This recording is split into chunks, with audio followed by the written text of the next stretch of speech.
the presidential campaigns are entering into the final stretch of the 2020 race, and the winner this November could come down to a handful of swing states like Michigan, Wisconsin, and Pennsylvania.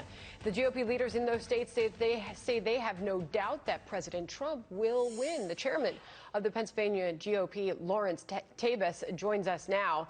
Well, good morning to you. Why are you so confident? Well, certainly last night, the president's speech and the entire Republican convention this past week presented a very positive message that we're a land of opportunity with a great future, and that stood in stark contrast to Biden and the Democrats' convention, which painted a picture of despair and hopelessness.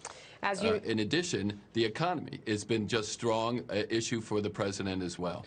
As you know, the former Vice President Joe Biden has been leading President Trump in many of the polls. Here's the Real Clear Politics average in some of those key states, including Michigan, where Joe Biden is still leading by 7 points there. In Pennsylvania, you've got Joe Biden leading the president by more than 5 points in that state. Wisconsin, Biden leading by just under 4 points. So why is the president not polling in the way that you are describing?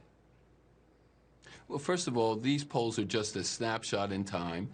Many people don't want to say they're for the president because of the media barrage against him all of the time. But when you look at the key issue, which is the economy in this election, the president in Pennsylvania is leading Biden by 5 points. No one in their right mind is going to choose Joe Biden over the president on the economic issues that we face in this country.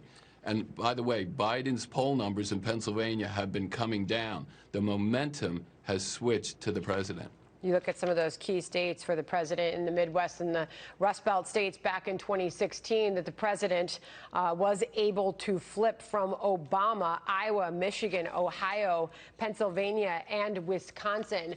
What do you think the next 66 days look like? As I hear you touting the president's record on the economy, but we're still in the middle of a pandemic where you've got millions of Americans out of work. What happens in the next couple of months?